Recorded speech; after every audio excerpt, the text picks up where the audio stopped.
Abramos nossa Bíblia, irmãos, em Romanos capítulo 8, versos 26 e 27.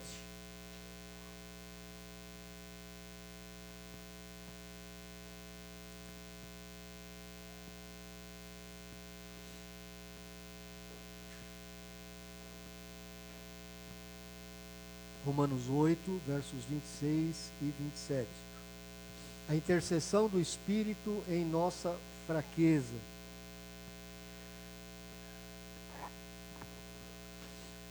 Diz assim a palavra do Senhor: também o Espírito, semelhantemente, nos assiste em nossa fraqueza, porque não sabemos orar como convém, mas o mesmo Espírito intercede por nós sobremaneira, com gemidos inexprimíveis. E aquele que sonda os corações sabe qual é a mente do Espírito, porque segundo a vontade de Deus é que ele intercede pelos santos. Vamos orar mais uma vez?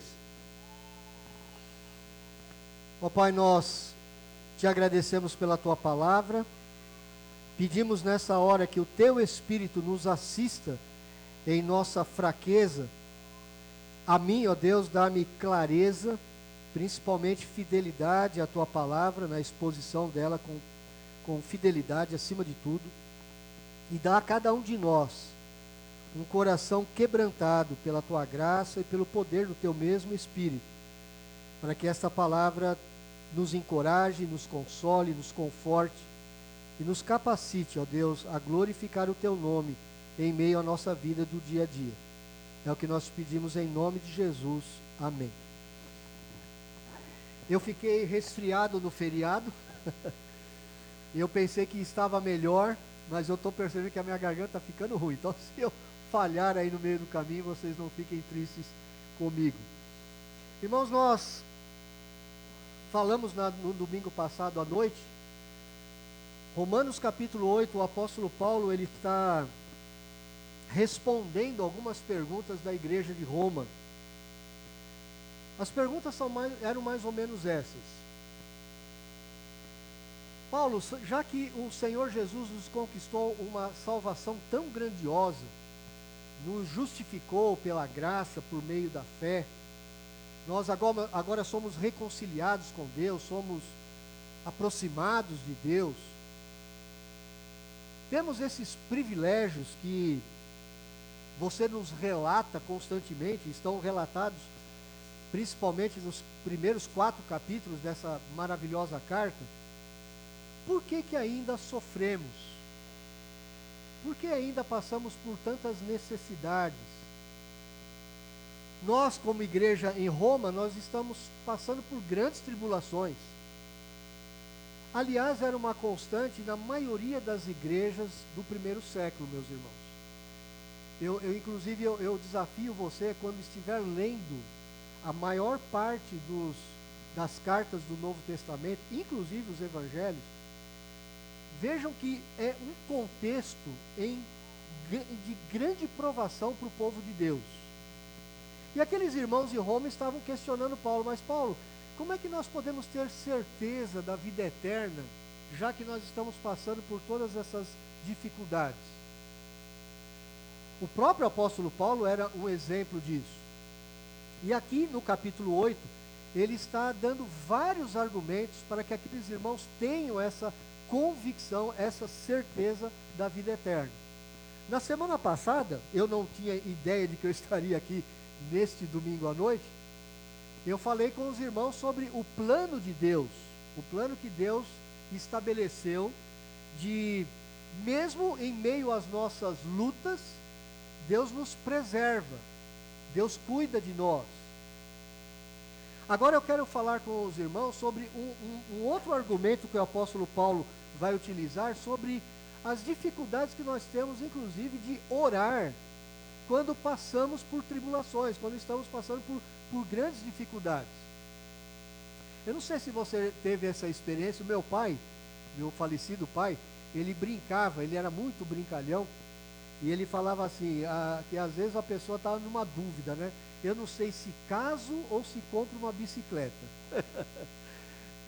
Então é uma dúvida que nós temos e muitas vezes na nossa vida. Se eu caso, eu compro uma bicicleta.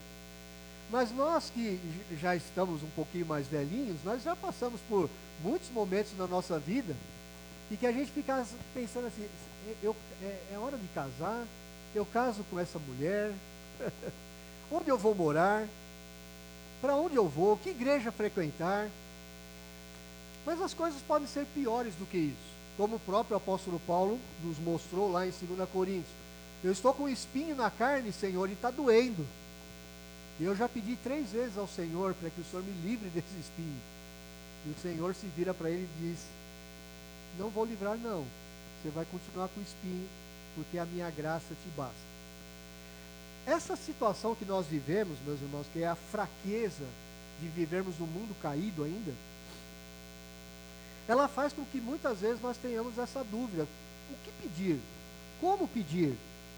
E mesmo em meio a essa fraqueza, o apóstolo Paulo vai nos dar o consolo, que é o Espírito Santo, intercedendo em favor de nós, em meio a essas fraquezas. Eu não sei pelo que orar, eu não sei muitas vezes qual é a vontade do Senhor específica, aquela vontade, não a vontade revelada, porque a palavra de Deus, meus irmãos, ela é a vontade revelada para nós. Ela foi soprada, ela foi inspirada pelo Espírito Santo. Aqui é verdade, tem muita coisa que nós podemos aprender como viver na palavra do Senhor. Mas essas coisas, como eu lhes disse agora há pouco, com quem casar, se eu caso, eu compro uma bicicleta, não está na Escritura. Mas o Espírito Santo nos capacita, nos ajuda, orando conosco, intercedendo por nós, pedindo ao Pai que Ele realize o seu propósito soberano em nossa vida para o nosso bem e para a sua glória. Então, esta passagem, ela também nos traz conforto e encorajamento. Esse é o objetivo do apóstolo Paulo, esse é o meu objetivo hoje aqui para vocês também. Nós já vimos vários motivos no capítulo 8 que Paulo está nos trazendo essa certeza de vida eterna. Por exemplo, logo no começo do capítulo 8 ele diz que Deus nos redimiu de toda condenação. Não há mais nenhuma condenação para aqueles que estão em Cristo. Portanto, estamos seguros. A salvação do Senhor, ela não é circunstancial. Outra coisa que ele diz ainda no capítulo 8, Deus nos transformou e nos capacitou pelo seu Espírito. O Espírito Santo está transformando a nossa vida, capacitando a nossa vida. Por isso podemos estar seguros. Outra coisa extraordinária, Deus nos adotou como seus filhos. Nós falamos sobre a adoção, somos agora adotados na família de Deus. E veja, Deus não é como muitos pais humanos, né? Que adotam uma criança e depois a abandonam aquela criança. O nosso Deus, ele nos adota para sempre. Nós podemos chamar Deus de pai, de Abba, papai. A palavra Abba significa exatamente isso no aramaico. É um pai carinhoso, é como os nossos tratamentos na nossa cultura, papai. E nós vimos também nos versos 18 a 25, que Deus nos destina à glória. Deus nos dá a garantia da salvação, porque Ele tem um propósito para a nossa vida. Deus não nos chamou simplesmente assim, no vácuo, no vazio, sem um plano. Ele tem um plano para nós e nós somos destinados a viver na glória celestial. Aliás, é uma constante em todas as cartas onde você vê sofrimento. O apóstolo Paulo, o apóstolo Pedro, o autor de Hebreus, eles sempre estão dizendo, eles estão contrapondo os sofrimentos do tempo presente com a glória a ser revelada em nós. Meu irmão, hoje nós não estamos ainda passando por grandes sofrimentos sistêmicos ao nosso redor, mas podemos passar a sofrer. Eu creio que o Espírito Santo de Deus tem me incomodado há bastante tempo sobre esse assunto. Nós precisamos estar preparados para grandes sofrimentos. Eu olho, por exemplo, hoje para o que os nossos irmãos estão enfrentando na Nigéria, no Sudão, e não é só nesses países, são em outros países, mas nesses estão de forma mais visível a todo mundo. E eu fico pensando, e se tivesse acontecendo isso conosco hoje? Será que nós estaríamos aqui reunidos nesta igreja, nesta hora? Porque sair de casa para ir à igreja no Sudão ou na Nigéria, significa você, no mínimo, perder o seu emprego. E mais naturalmente, perder a sua própria vida. É isso que tem acontecido com os nossos irmãos em muitos países. Nós estamos preparados para isso? Nós estamos preparados para aqueles momentos de sofrimento natural na nossa vida, do dia a dia? Um dia, nós vamos morrer, nós vamos envelhecer, nós vamos adoecer. Alguns de nós vão perder o emprego ainda. Alguns de nós vamos ter crises familiares. Alguns de nós, os nossos filhos vão se rebelar. Nós esperamos que essas coisas não aconteçam. Nós oramos, nós dependemos do Senhor, pedimos ao Senhor, mas nós não temos controle sobre essas coisas. Por isso, nesses versículos o apóstolo Paulo está nos dizendo, basicamente, Deus nos deu o seu Espírito como intercessor em meio à nossa fraqueza. Em meio à nossa fraqueza. Ele começa o verso dizendo assim, também o Espírito semelhantemente. Bom, a gente primeiro precisa perguntar, o que Paulo está ligando esses versos ao que ele já tinha dito antes? Ao que ele está ligando? É importante que nós saibamos disso. Uma possibilidade seria ligar essa ação do Espírito trazendo-nos esperança, porque ele já havia falado sobre esperança nos versículos anteriores. Dos versos 18 a 25, ele está falando que o Espírito traz esperança para nós no meio do sofrimento. Nós temos uma esperança de glória futura que nos sustenta. Por isso precisamos olhar para essa glória futura. Os nossos olhos, meus irmãos, eles devem estar no dia a dia, nas coisas que nós enfrentamos, nas nossas lutas do dia a dia, e ao mesmo tempo, os nossos olhos devem estar na glória que nos espera. É essa visão da glória que vai nos sustentar. É verdade que o Espírito Santo, ele nos sustenta a nossa vida cristã, a nossa vida espiritual. Mas eu creio que o apóstolo Paulo não está se referindo aqui que o Espírito Santo vai estar nos trazendo essa esperança. Outros dizem que o Espírito nos traz um espírito de adoção como filhos, porque nós podemos agora orar, Abba, Pai. Então, o Espírito semelhantemente, como ele nos dá essa capacidade de orar, Pai, como filhos, em relação ao Pai, da mesma forma, o Espírito também está nos trazendo essa intercessão para que nós tenhamos essa convicção de filiação. Somos filhos de Deus.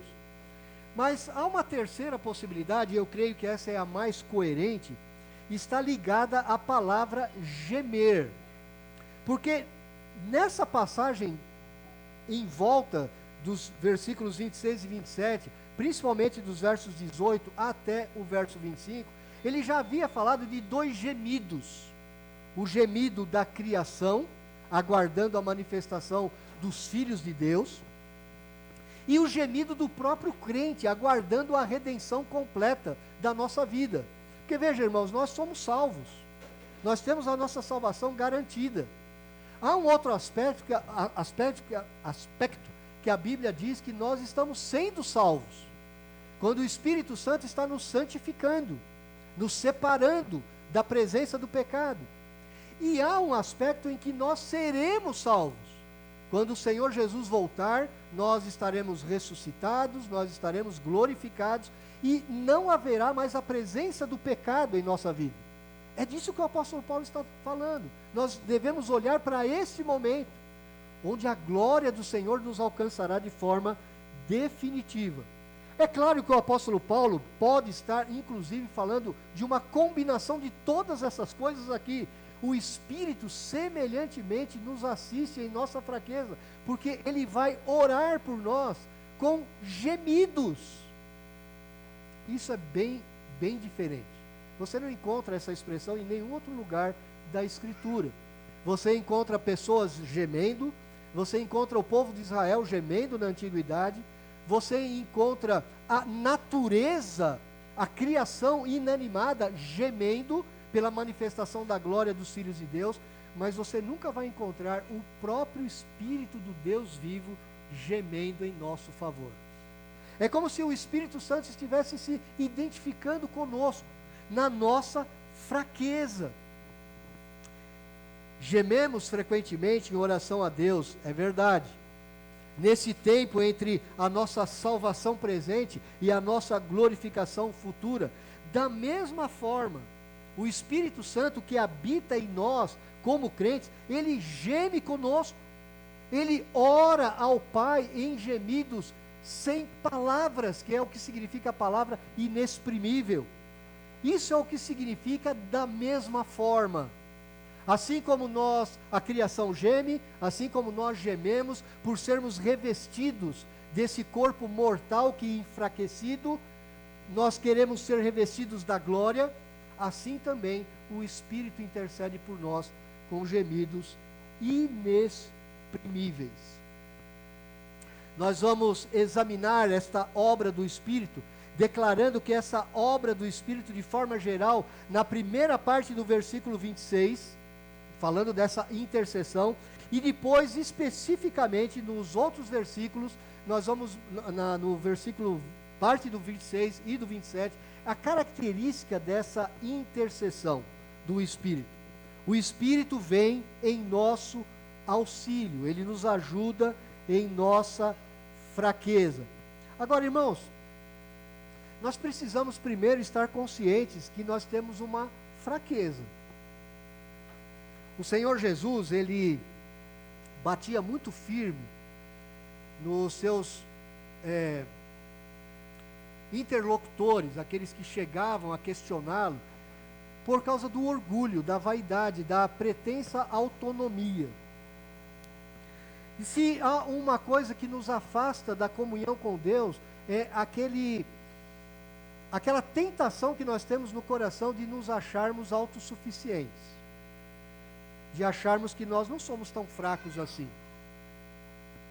Aliás, deixa eu fazer um parênteses aqui. Se você puder ver a pregação do pastor Dario nesta manhã, que foi nesta manhã na Vila Maria,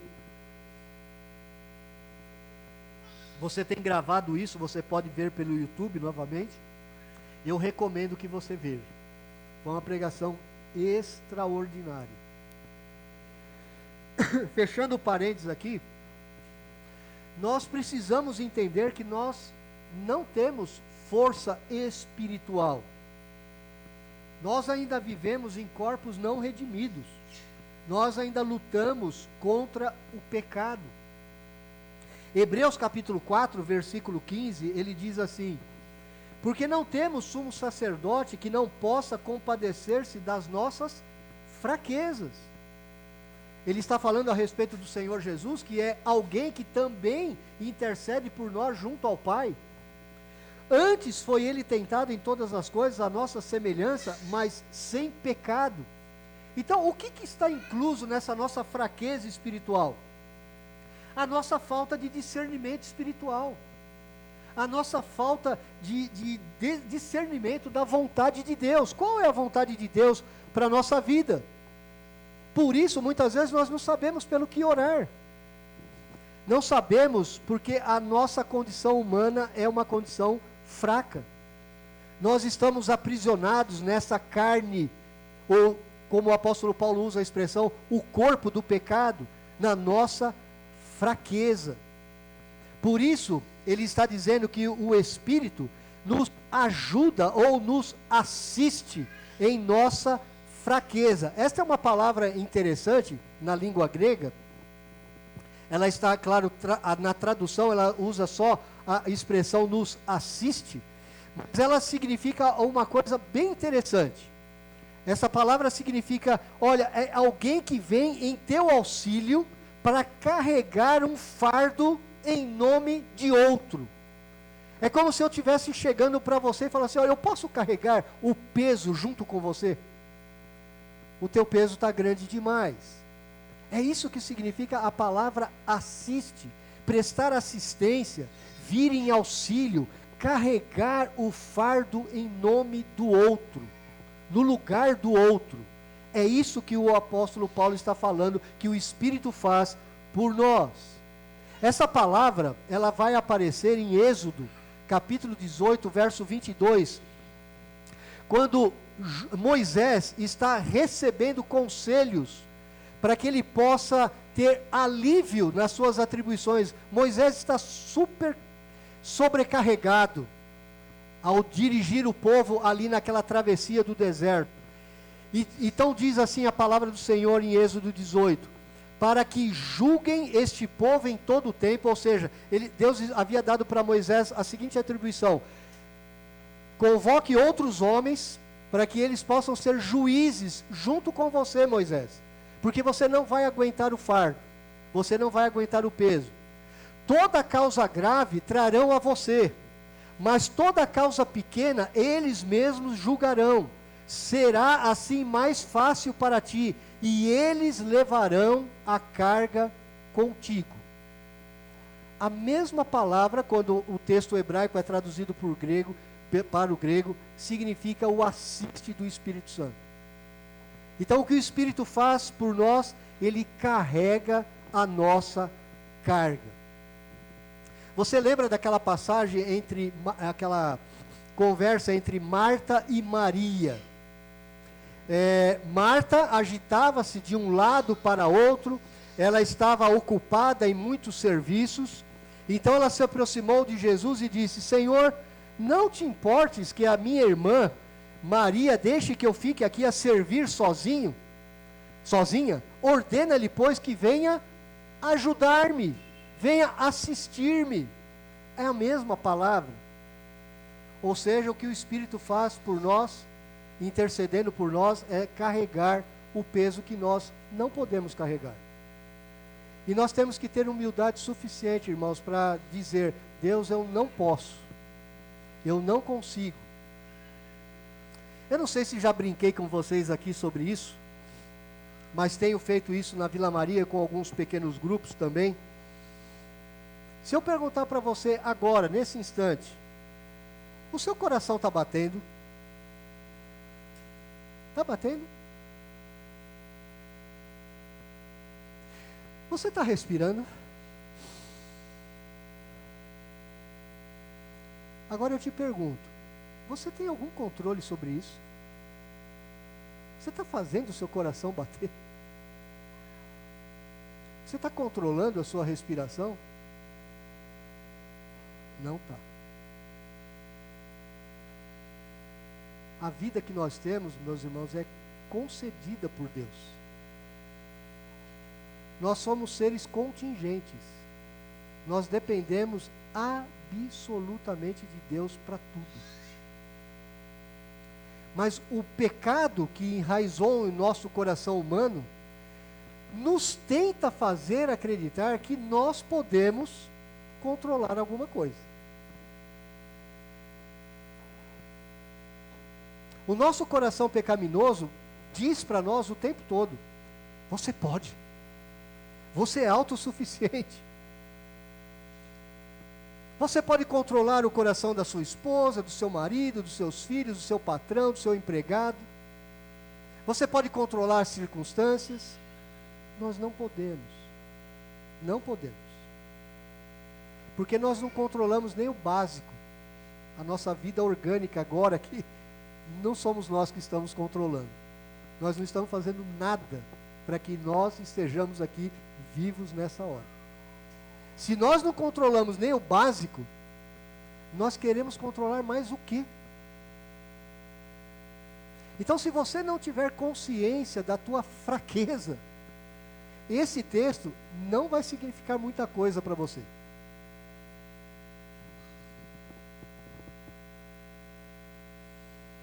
Nós estamos numa fraqueza espiritual, nos falta força espiritual, nos falta discernimento espiritual, e portanto muitas vezes nós não sabemos pelo que orar. E nessa hora o Espírito vem em nosso auxílio. O Espírito carrega o fardo conosco, em nosso favor. Satanás, quando ele tenta Adão e Eva lá no jardim, ele começa tentando questionar a palavra de Deus. É certo que Deus disse, não comereis de toda a árvore do jardim? O que ele faz para Eva? Ô Eva, é assim que Deus disse? Parece que Deus é um estraga-prazeres, né? Porque ele disse para vocês não poderem comer de todas as árvores do jardim. Não havia sido isso que Deus havia dito. Deus não disse isso. A estratégia de Satanás até hoje é a mesma conosco, irmãos. Ela tenta fazer-nos duvidar da palavra de Deus. Ela tenta fazer-nos duvidar da justiça de Deus, da santidade de Deus. Porque logo a seguir, a Eva vai explicar para a serpente, não, Deus, ele deu todas as árvores do jardim para a gente comer, mas só daquela lá a gente não pode comer e nem tocar. Deus não havia dito isso, porque sabe que no dia que a gente comer, a gente vai morrer. O que a serpente responde para Eva? Certamente não morrereis.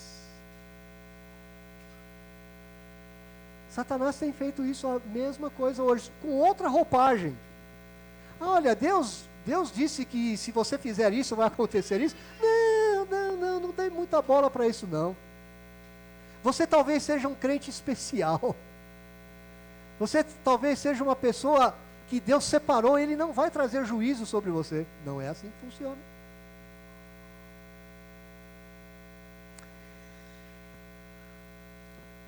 Deus sabe que no dia que você comer dessa árvore, você vai ser como Deus, conhecedor do bem e do mal.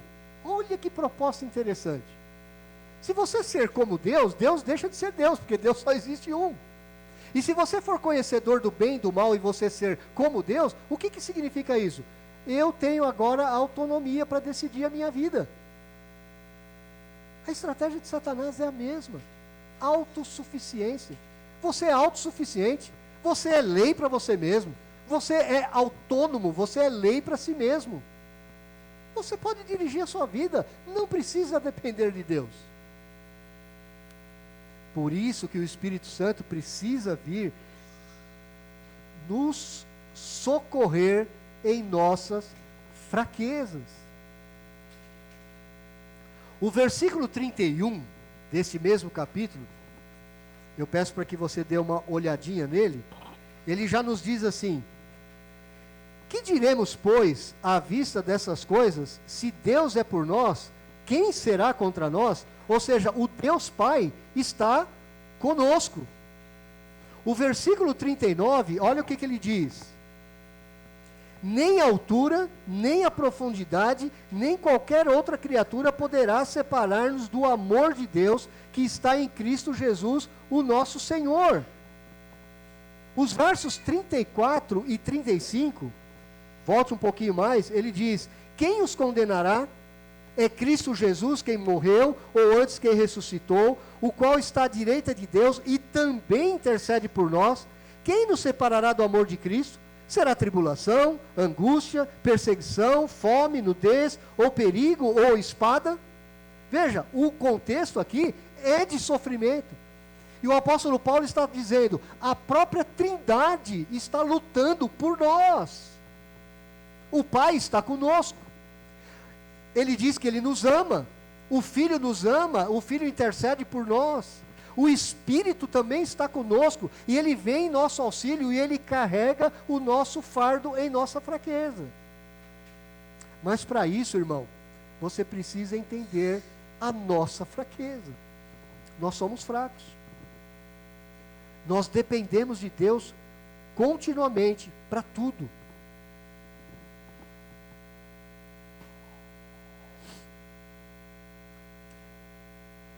A expressão que ele usa aqui ainda no verso 26, não sabemos orar como convém.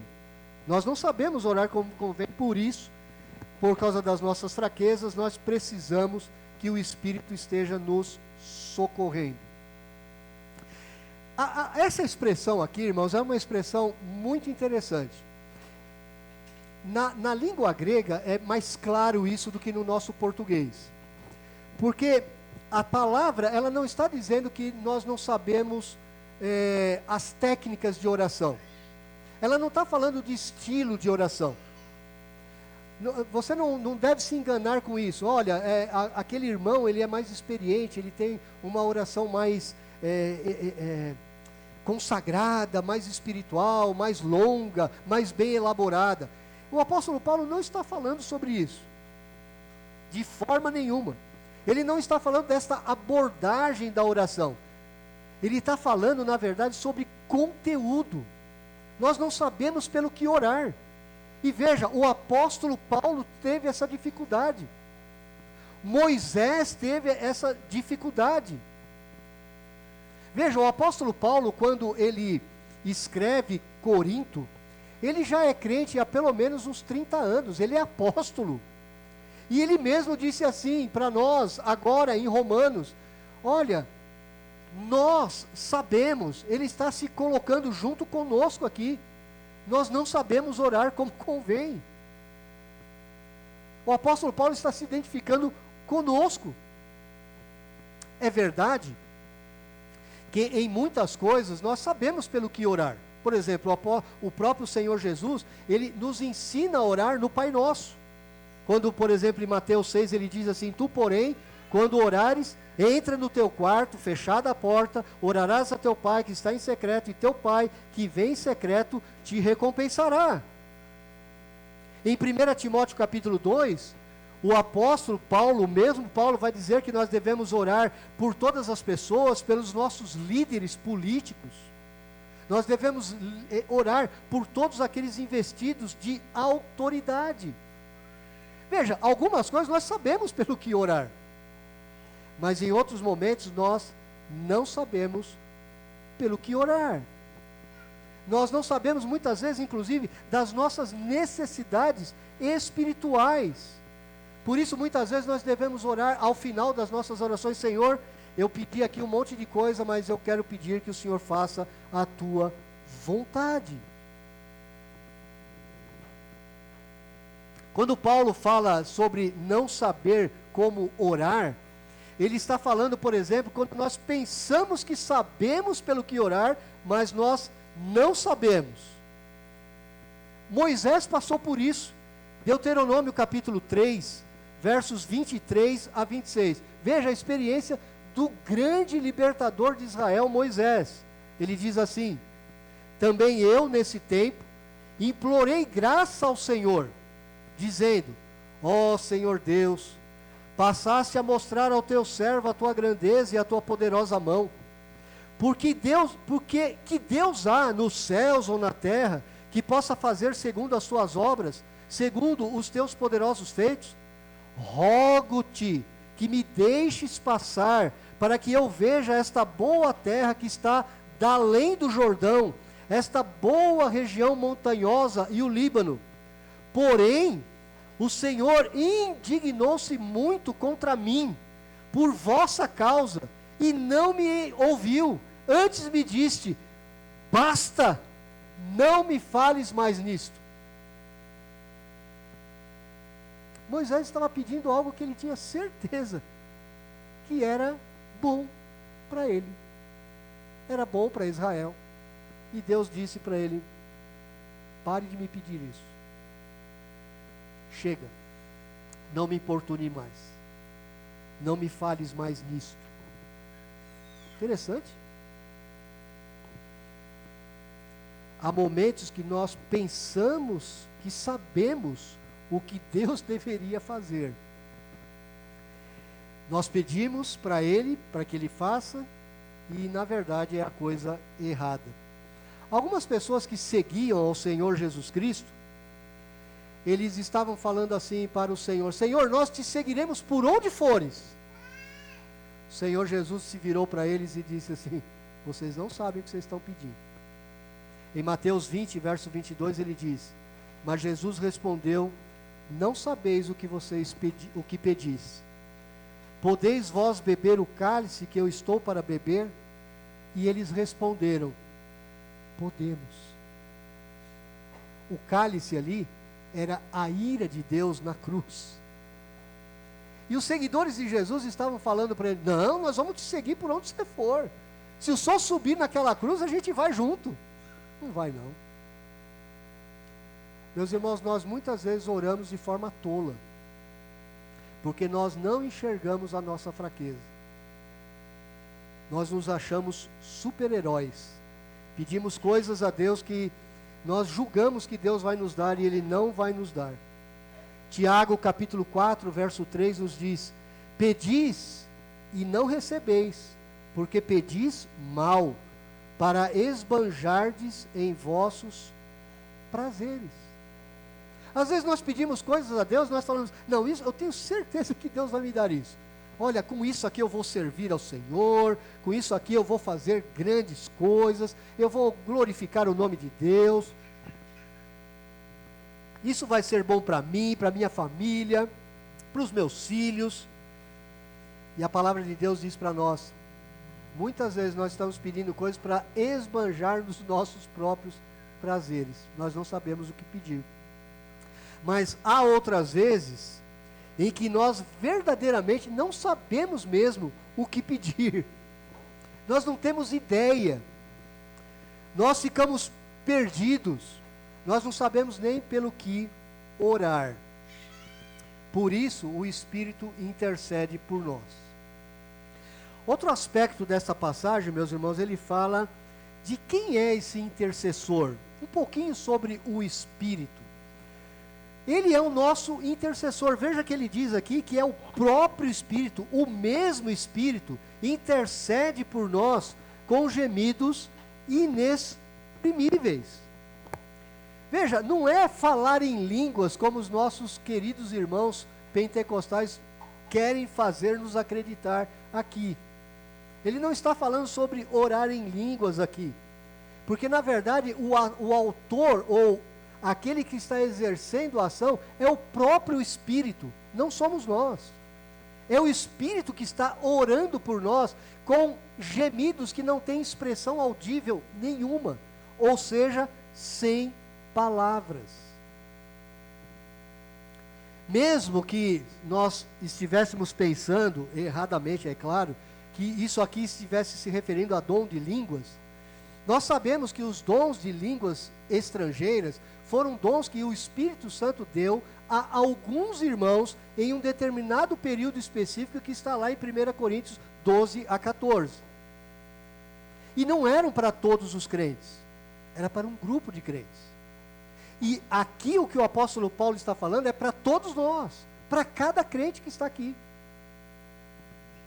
Então não há respaldo bíblico nenhum para falar aqui que é uma oração em línguas. Então é o próprio Espírito que está intercedendo por nós com gemidos inexprimíveis.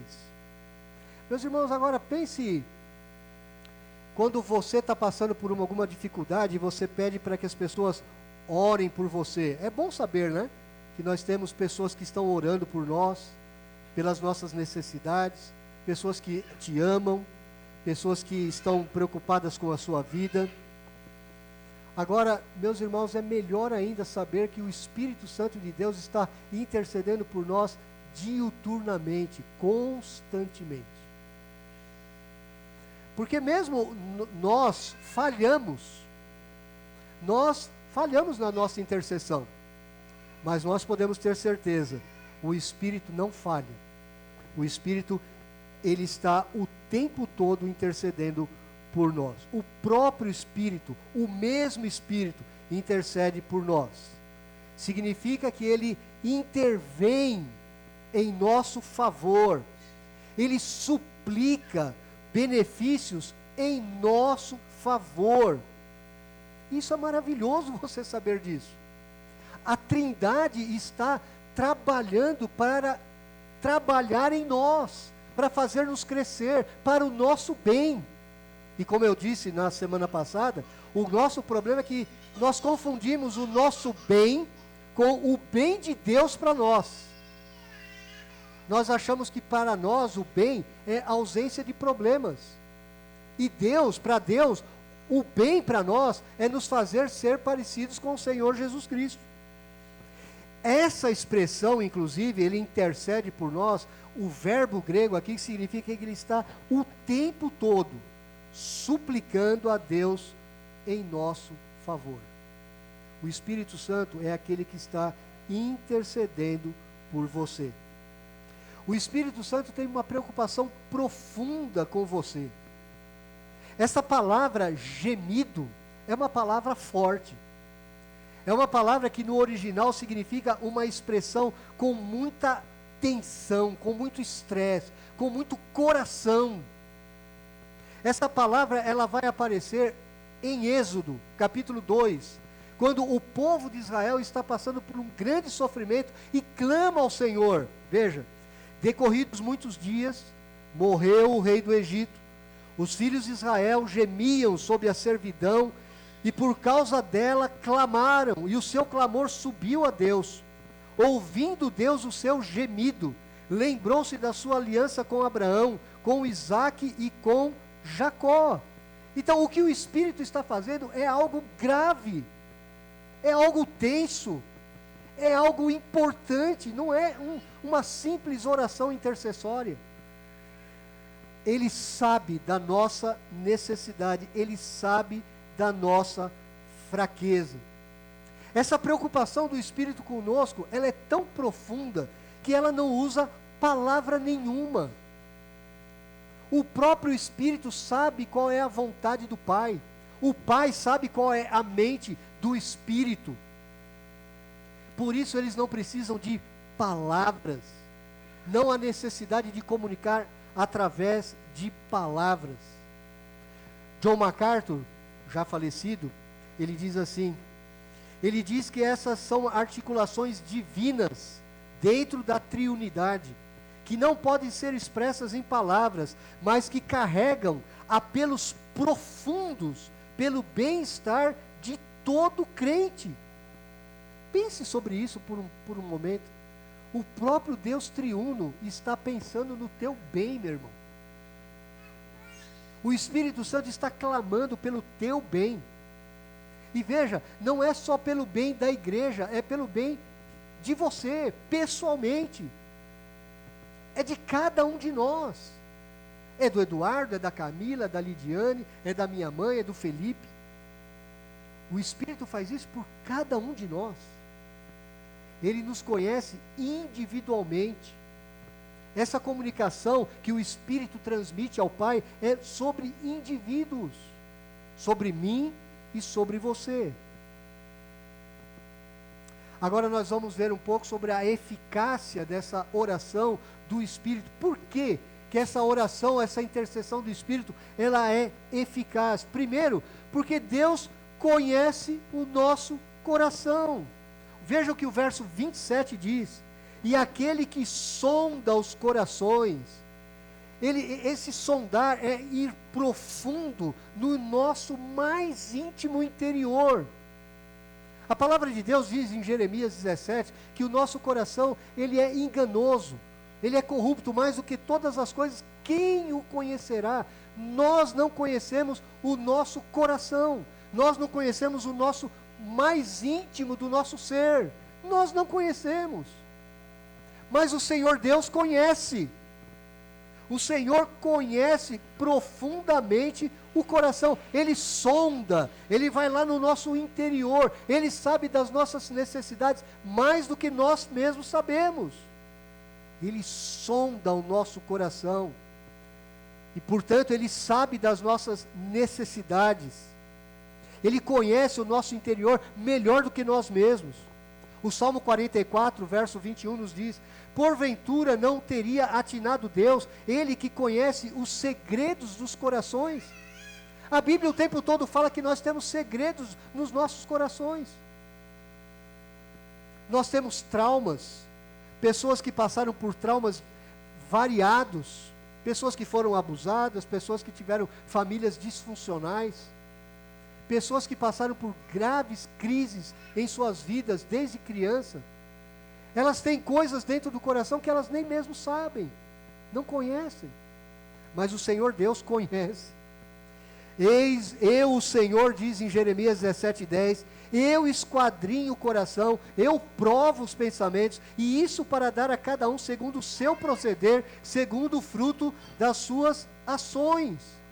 Ainda em Jeremias 20, tu, pois, ó Senhor dos exércitos, que provas o justo e esquadrinhas os afetos, ou seja, as afeições, as inclinações sentimentais do próprio coração, e o próprio coração, permite e veja eu a tua vingança contra eles, pois te confiei a minha causa. Em João capítulo 21, pela terceira vez Jesus lhe perguntou, Simão, filho de João, tu me amas? Por que o Senhor Jesus está perturbando Pedro com perguntas triplas? Pedro entristeceu-se por ele lhe ter dito pela terceira vez, tu me amas? E respondeu-lhe, Senhor, tu sabes todas as coisas, tu sabes que eu te amo. E Jesus lhe disse, apacenta as minhas ovelhas. O Espírito de Deus, ele precisa interceder por nós, meus irmãos, porque nós não conhecemos nem o nosso próprio coração. Nós vivemos numa época, o século 21, ele é marcado pela extrema autonomia do ser humano. As pessoas dizem mais ou menos assim, eu me conheço, eu sei quem eu sou, eu me basto, eu sou capaz. Esse é o homem do século 21. E a Escritura diz para nós, não, você não se basta, você não é capaz, você não se conhece. Você precisa da intercessão do Espírito. Em 1 Tessalonicenses capítulo 2, verso 4 diz assim, pelo contrário, visto que fomos aprovados por Deus a ponto de nos confiar Ele o Evangelho, assim falamos, não para que agrademos a homens, e sim a Deus que prova o nosso coração. Deus prova o nosso coração, meus irmãos. Há uma segunda razão para a eficácia desta oração do Espírito Santo. Ele conhece a mente do Espírito. O Pai conhece tudo que o Espírito está orando por nós, intercedendo por nós. O Pai é um com o Espírito. Ele é um na mesma essência, na mesma mente, no mesmo propósito. Deus, o Pai, sabe o que o Espírito sabe sobre você, antes mesmo que o Espírito expresse através desses gemidos inexprimíveis. Isso é fácil de nós crermos nisso e aceitarmos isso. Mas eu creio, meus irmãos, que nós ainda não nos atentamos na profundidade disso. Deus sabe cada pensamento que vem à nossa mente, antes mesmo de ele vir à nossa mente. Isso deveria nos fazer nos quedar diante do Senhor, nos humilharmos. Isso deveria tornar a nossa vida mais humilde, porque o Senhor conhece cada pensamento do nosso coração. O Espírito também já conhece a vontade do Pai. Por isso o Espírito é um intercessor perfeito. Ele intercede pelos santos segundo a vontade do Pai. O Espírito conhece a vontade de Deus. Ele conhece não só a vontade moral revelada à Escritura, mas ele conhece a vontade soberana, aquela que nós não conhecemos. Nós não sabemos o dia de amanhã, o Espírito sabe. Por isso o Espírito intercede por nós e precisa interceder por nós com gemidos inexprimíveis. Um grande teólogo, expositor da carta aos Romanos, chamado Douglas Moo, ele nos diz assim: a nossa falha em conhecer a vontade de Deus e a consequente incapacidade de pedir a Deus de forma específica e confiante, em outras palavras, nós não sabemos o que Deus quer e não sabemos o que pedir, é suprida pelo Espírito de Deus, que expressa a Deus aquelas petições intercessoras que correspondem perfeitamente à vontade de Deus. Quando não sabemos pelo que orar, sim, mesmo quando oramos por coisas que não são coerentes, o melhor para nós é que não precisamos desesperar, pois podemos depender do ministério da perfeita intercessão do Espírito em nosso favor.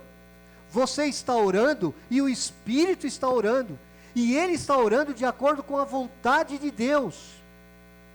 E ele diz assim ainda: nós sabemos que há no céu o Filho de Deus que intercede por nós, defendendo-nos de todas as acusações que possam ser feitas contra nós, garantindo a salvação no dia do julgamento.